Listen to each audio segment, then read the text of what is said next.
Today we're going to be doing a review of the Chapter 2 PowerPoint in HIMT2410. This chapter is a review of some information from 1400, 1410, and 2400. It talks about clinical coding and coding compliance. So just kind of as a reminder to you, code sets are used to communicate health status and service from providers to our third-party payers. You'll see that abbreviated as TPP. It allows for consistent communication among those providers. Code sets are used by the TPP to determine reimbursement for services and procedures, and it allows for efficient payment processing. So our approved codes, these are code sets that we use to transmit that health services. They're standardized based on HIPAA guidelines. HIPAA had actually said that in 1996 that we needed to use ICD-10-CM, CPT, which is our HCPCS level 1, and then also HCPCS level 2. Those were required by those billing third-party payers to be used. Now, in your textbook, there's a table 2.1 on page 22 that kind of goes back through as a reminder. So if you're in an inpatient setting, the physician will use ICD-10-CM and CPT. That facility will use ICD-10-CM, but they will code their procedures through PCS. If it's outpatient, then the physician will code the diagnosis with ICD-10-CM. The procedure will be CPT. For the facility, diagnosis is ICD-10-CM, and your procedure will be HCPCS and CPT. So those are just mandates that came from HIPAA that were helping to standardize our coding. Excuse me.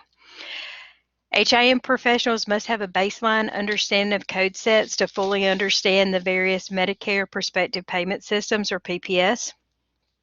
Physicians and facilities must comply with guidelines and the conventions or rules that are published in order to get accurate reimbursement.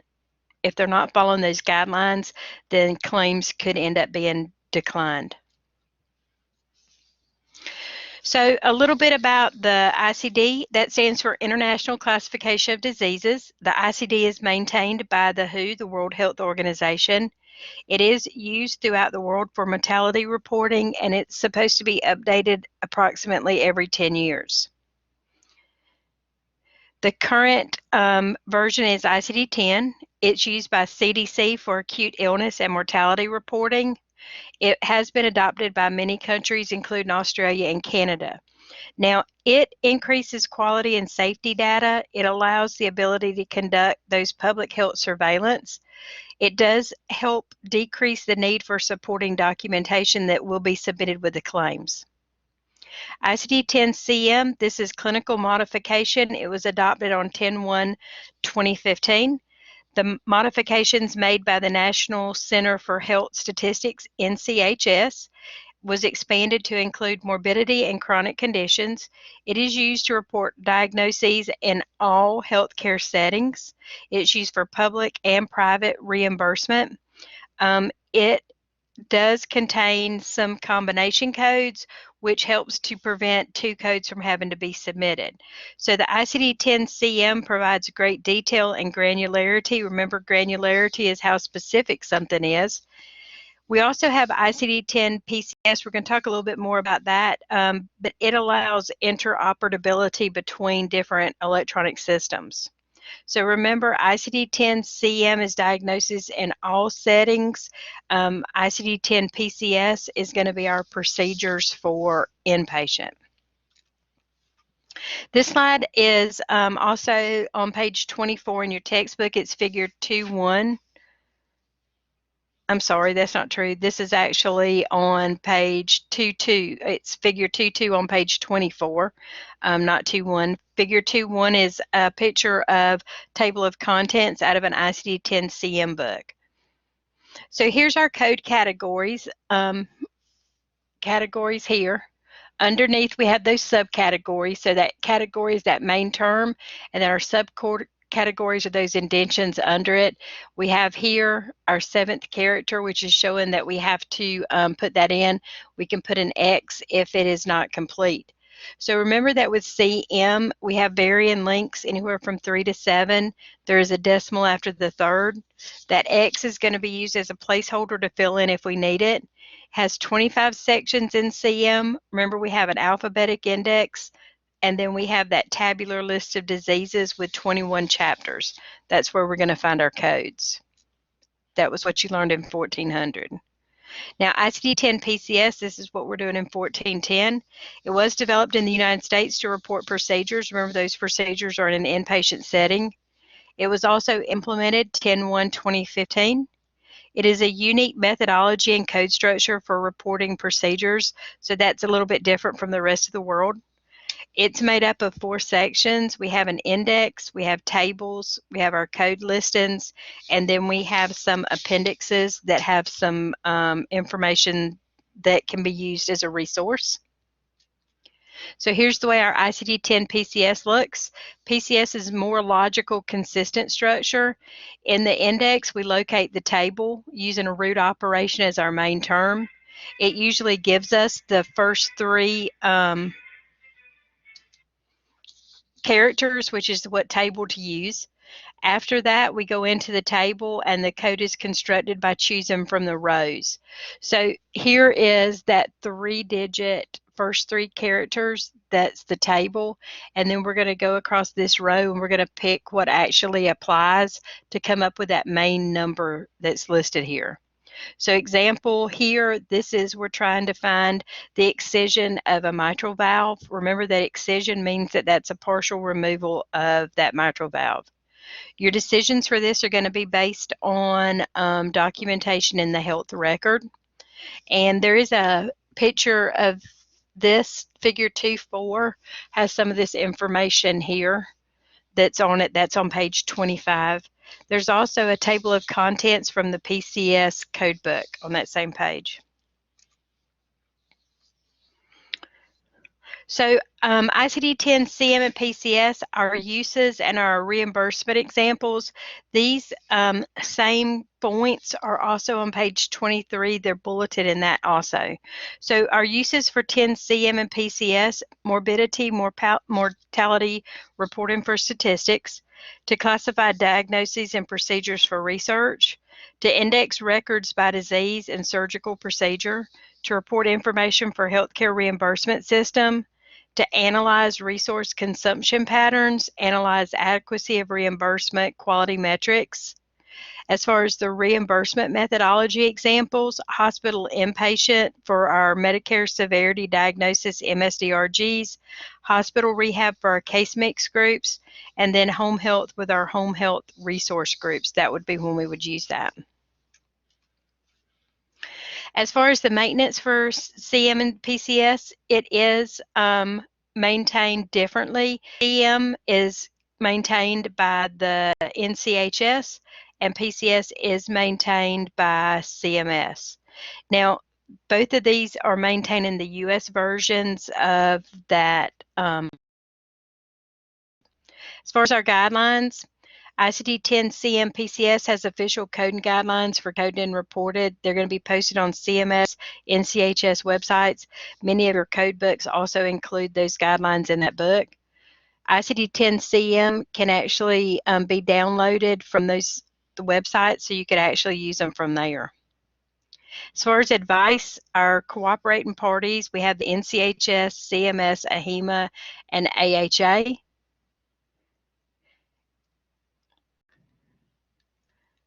We have Coding Clinic for ICD-10-CM and ICD-10-PCS, which is published quarterly. This is advice and guidelines. It has correct code assignments for new diseases, technology, has articles to help increase data. It helps with accurate reimbursement, and there's an Ask the Editor for questions on maybe tricky sections. Now, in 1985, they started with updates and revisions to the CMN PCS, and those publications come out every year, usually in the fall.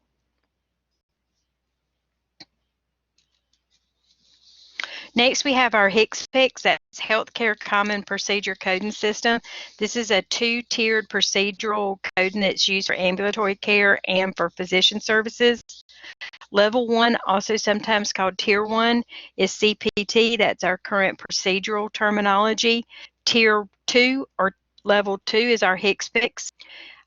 Overall, HCPCS is frequently attached to inpatient and outpatient charge masters for convenience in communicating about services and supplies that are being used in that facility. CPT, a little bit more about it. It reports diagnostic and surgical procedures and services. It was created and published by the American Medical Association, AMA, in 1966. It was developed as a means of communication for doctors, patients, and third party. It was adopted by HCPCS in 1985 and became known as HCPCS Level 1 for Medicare reporting, as well as the CPT. It kind of goes with it. So CPT sometimes is also known as HCPCS Level 1. It is a uniformed coding scheme, and we are in the 4th version of this system now. So CPT is used in various settings. When it's used by a doctor, it's going to be used to report inpatient services and procedures. So if a doctor's to a hospital and does something in that hospital, sometimes that can be reported, such as an assessment, an evaluation. It's used for ambulatory surgery services and procedures, emergency department services and procedures, outpatient services, office services, and procedures. There are times when facilities can use it to report ambulatory surgery services and procedures, emergency department, and then clinical services. CPT uses the uses of CPT: communication between your public and private reimbursement, development of guidelines for review, and it can be the basis for local, regional, and national comparisons. And then it's also used for medical education and research. As far as the structure, we do have 3 different categories. So in category 1, it has 6 main sections: E&M, anesthesia, surgery, radiology, pathology and lab, and then medicine. There are 5-digit codes. Here's an example. 13100 is a repair complex trunk, 1.1 to 2.5 centimeters. Page 27 has some examples of some other CPT codes in Table 2-2. Category 2, let me go back to Category 1 one second. These codes are use the language that's used by a provider, so that means that the documentation is going to match. Unlike PCS, where we have to turn documentation into a root operation, CPT, those Category 1s actually are using the same terms.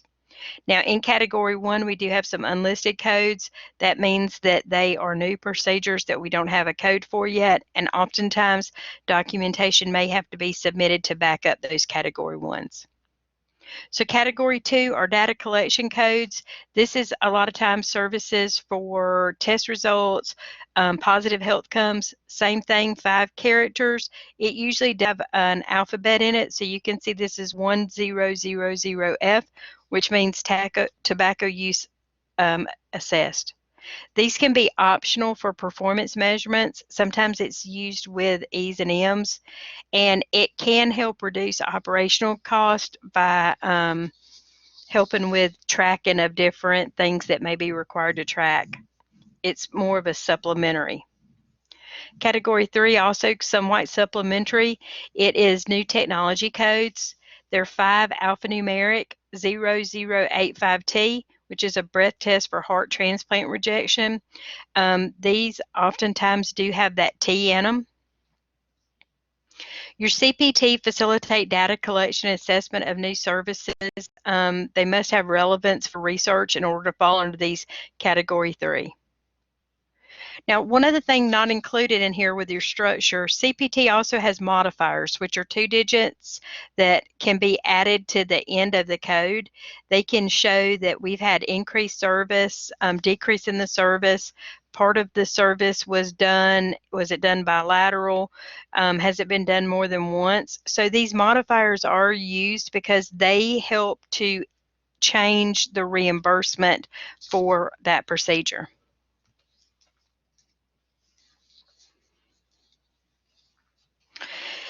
Now, there's a 16-member CPT panel. They meet 4 times a year. They look at changes. CPT is revised every year, and the changes go into effect January the 1st.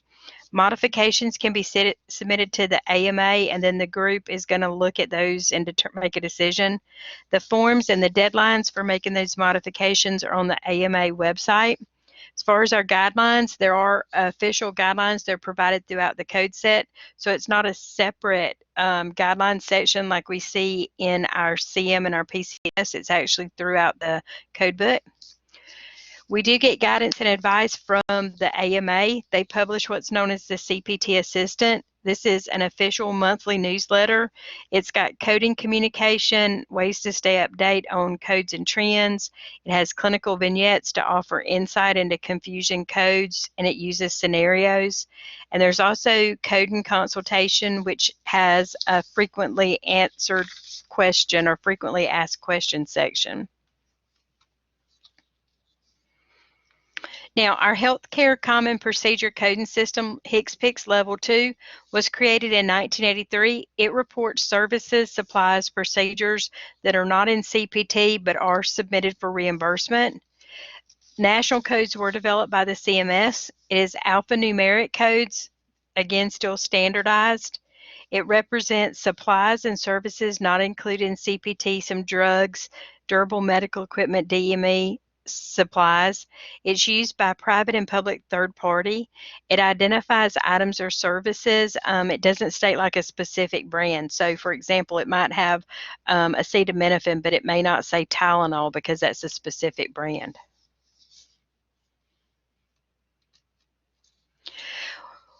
This is an example of what the codes are going to look like, and these codes are actually on page 30. It's going to be table 2.5. There's some sample codes.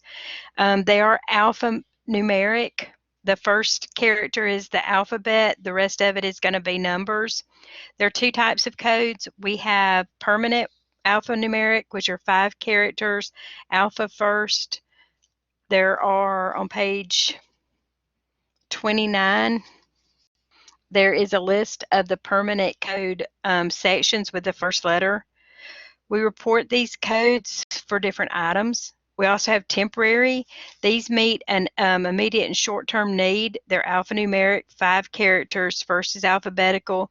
It can be temporary, but it can move to a permanent and then become deleted.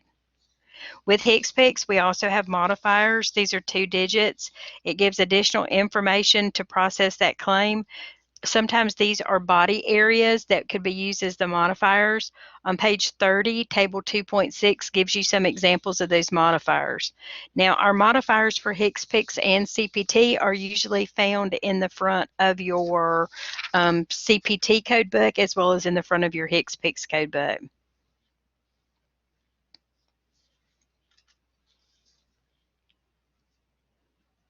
So HCPCS, the level 2 codes are maintained and distributed through CMS. There is a work group who decides on those permanent and temporary. Codes can be modified. There's 3 ways that we modify them. We can add a code, we can change the language that's used to describe it, or we can have an existing code be deleted. The process and the forms are on the CMS page. What happens is that once that's happens, then a work group reviews it and makes that request and makes that decision. As far as HCPCS code and advice, the American Hospital Association has central office where they actually have information, but we also have the Coding Clinic, AHA Coding Clinic. It's a resource newsletter that's done quarterly. It was started in 2001. There's an Ask the Editor section, so we're able to kind of answer any questions.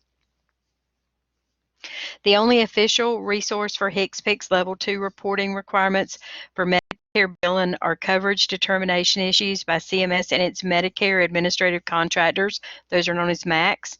MACs contract with Medicare to process claims for a region. They determine the cost and then the reimbursement amount, conduct reviews, audits, make payments to providers for covered services on behalf of Medicare. It's important to keep in mind that coding does not dictate coverage or reimbursement, and our coding systems allow us to communicate with providers and third-party payers. Now, with our risk adjustment coding, CMS has a hierarchical condition category known as CMS-HCC model. It uses demographics and health status to predict future healthcare expenditures. It was implemented in 2004. Diagnosis coding plays a role in this risk adjustment. It looks at your age, your sex, your Medicaid status, and then ICD-10-CM diagnosis codes are used to determine your health status. They are the foundation and impact that risk score. The purpose of CMS HCC is to provide fair and accurate payments while rewarding efficiency and high quality care for Medicare's chronically ill population. So the basis of the risk adjustment is to predict which beneficiaries will be most costly to treat next year and to increase capitated payments for those. This allows CMS to redirect payments for managed care. It's aimed at healthy populations to manage care treatments of the most ill.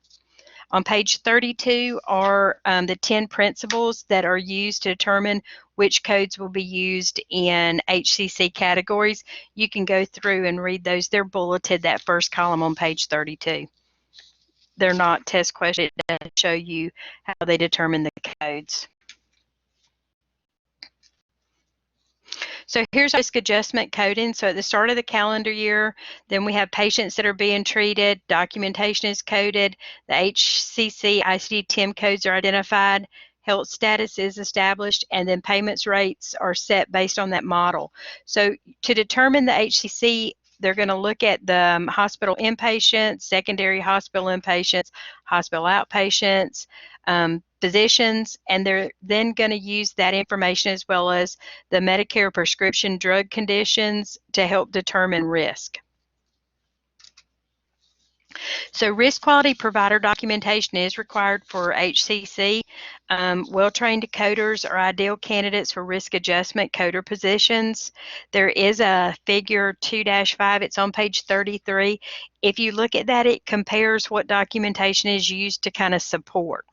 So our risk assessments are looked at quarterly. The final risk score determines the PMPM, which is the per member per month payment. CMS HCC looks at the base year, which is the year before it's kind of like the prediction year. The codes are assigned to the risk. Remember, those are ICD-10-CMs. CMS HCC creates a risk score for each beneficiary.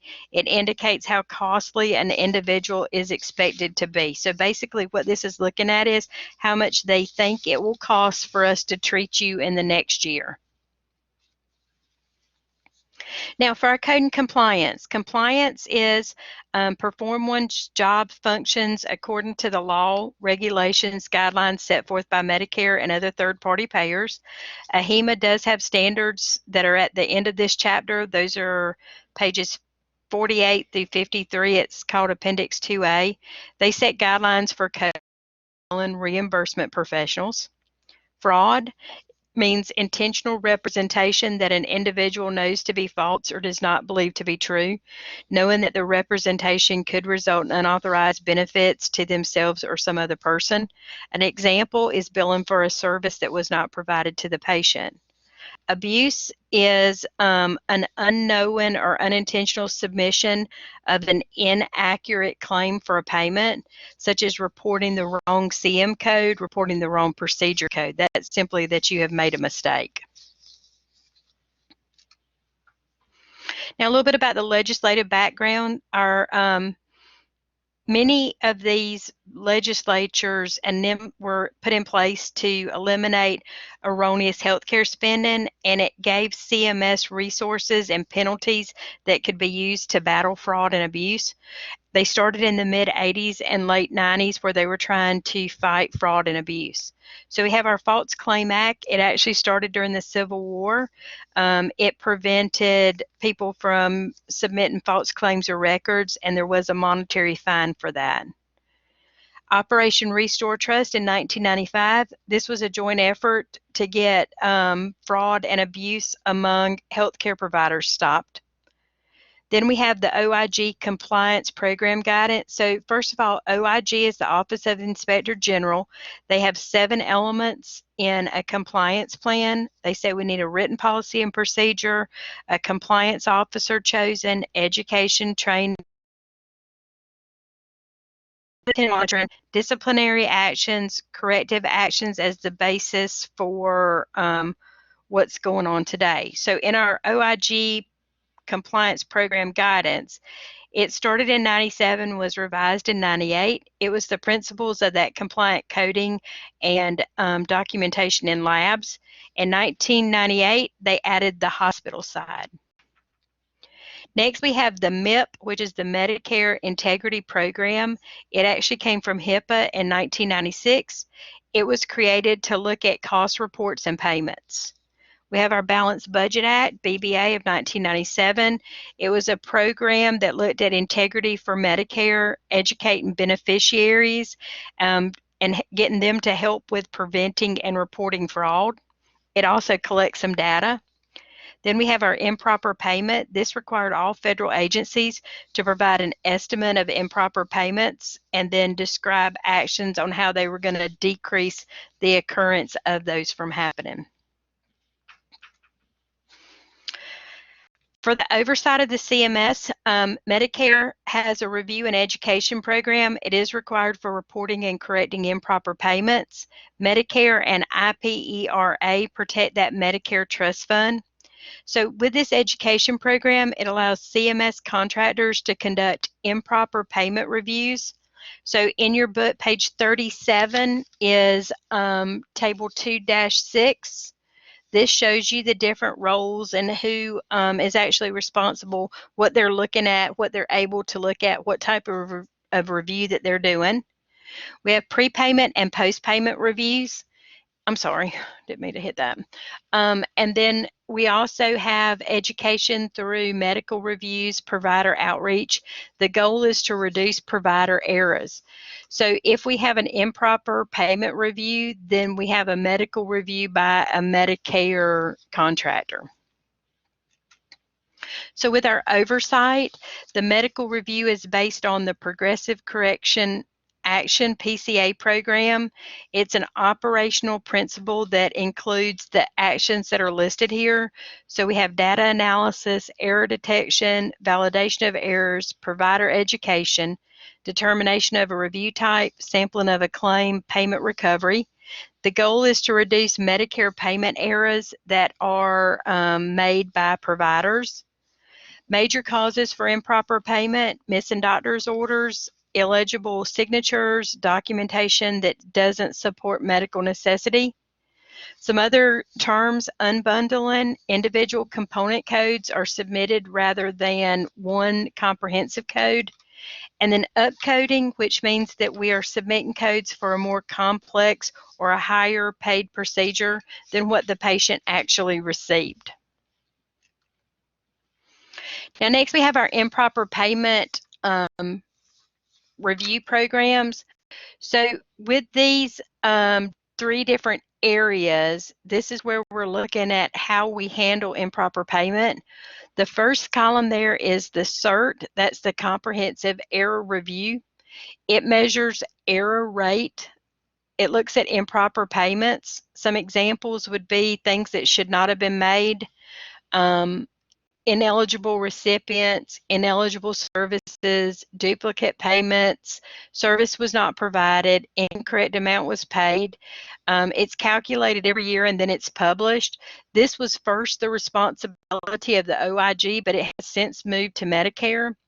And one thing that they have found is that because of insufficient documentation errors, that's our biggest area.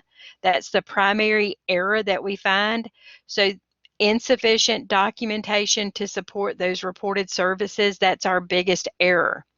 Now, to fix any problems with documentation, they say that we need to perform a root analysis of the records, come up with a plan on how we're going to fix it. So that would be, for example, education, training. Next, we have the Office of Inspector General, the OIG. They submit a work plan every year. It can be used to create your own compliance plan. Provides education, develops policies and procedures. It's published focus areas for the OIG departments, the Office of Audit Services, Office of Evaluations and Inspections, Office of Inspections, Office of Counsel to the Inspector General. It provides reports to Medicare.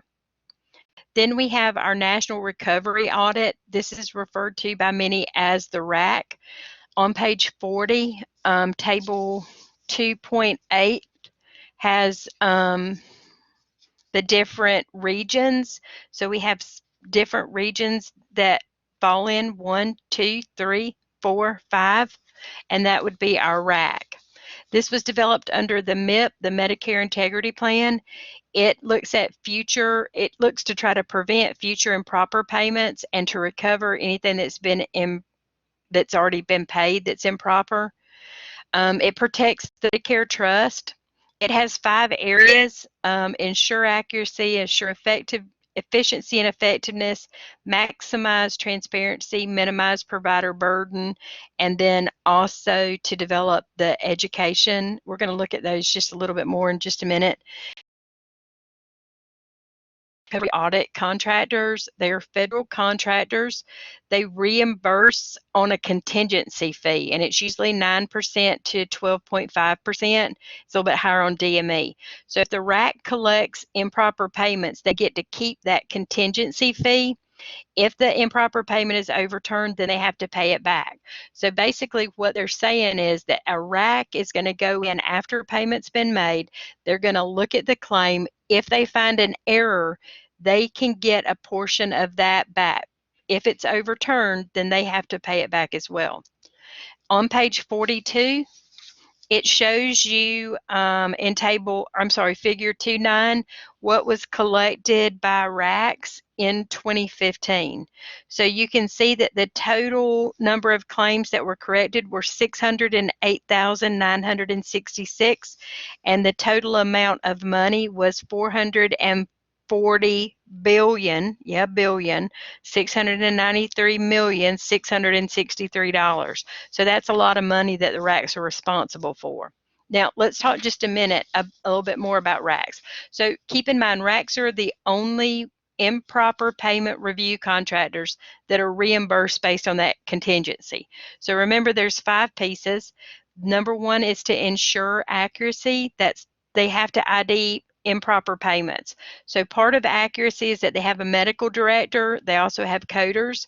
They can be RNs. They must have review issues, which are called vulnerabilities, approved before they audit. So they're looking for a claim that has a certain vulnerability, which means it's a risk to Medicare. All vulnerabilities are published. They're reviewed by independent contractors. Remember that the RACs have to be efficient and effective, so they have to have consistency. They have communication every quarter. Maximum transparency. They must prepare and post quarterly online newsletters. They discuss overpayments, underpayments, and then they also list top issues for the RAC. So on page 43, figure 211 shows you the top issues per region in 2016. This kind of gives the providers an idea of what they need to work on to make better. The 4th part, they have minimum provider burden. So they're recording the medical record can only be reviewed 1 time for an issue. So we can't come back and keep reviewing for the same issue. You can review it for others. We can also adjust the number of days between reviews and the number of records that come from each provider. The RACs also have a customer service center to answer any questions from doctors and facilities. Then lastly, the RACs have a robust provider education to ensure policies, make sure that everything is interpreted correctly, that it's all uniform. Now, in the RAC, there are 3 types of reviews. We can have an automated. This uses the claims and data analysis to ID improper payments. The second one is semi-automated. The RAC initiates the review through claims of data analysis, but then we also have to have the medical records submitted. And then 3 is a complex. It requires medical records to confirm. So automated, just looking at data. 2, semi-automated, looking at data, and we want the record. 3 is just looking at the record. So that semi-automated is a combination of automated and complex. Now, there is a time period for the RAC process. So if we're doing semi-automated and complex, the RACs will request the medical record. The provider must follow the timetable to get those records to the RAC. Once reviewed and the improper payment found, the provider is notified. They have 30 days to request a discussion that would allow more documentation to be submitted. The RAC passes the information to the MAC. The MAC issues the letter to the provider, including the amount that's owed back. Now, you can have a RAC appeal, and there are 5 levels to the RAC appeal process. You can see those 5 levels on page 42, table 2-8. Redetermination, reconsideration, hearing, Medicare appeals, and then a judicial review. So that's all part of that National Recovery Audit Program. A lot on that RAC. Then our last slide is about code and compliance plan. Every coding unit needs it. The plan focuses on regulations and guidelines. You can use the OIG work plan. It should include the AHIMA Code of Ethics, and then it should be consistent guidance on how that we're going to perform different things. So we start off with our policies and procedures, and in that policy and procedure, we should have information about correct coding, unbundling, upcoding. Remember that unbundling is where I take a comprehensive apart. Upcoding is where I charge for something that they actually did not have. They should have in there the correct way to use an encoder, how to query information about fraud, abuse, and then also how to code without complete documentation. The second part of the plan should be education and training. Should have payer guidelines we teach about, Medicare manuals, official coding guidelines, rules and regulations on processing claims, MIPS, quarterly code changes. Work more with those new coders because we need to make sure that we bring any deficiencies up to speed. The third part of the plan is auditing and monitoring. We can do that through internal and external benchmarking, audit and monitor code and quality. So an audit is where we gather information about a department's compliance with policies and procedures. It's kind of a way to compare performance with pre-established standards, which would be our benchmarking. You want to see what's being done inside. We're probably going to do an internal review. So the best way to improve correct coding issues in an acute case, in an acute care inpatient setting, is to have an external auditor randomly review records from the past 6 months. That would be the best way to know if you're working. You have somebody from the outside, they come in and they do an audit of just random records. That's chapter 2 for revenue. The test has 14 multiple choice. Good luck on that test.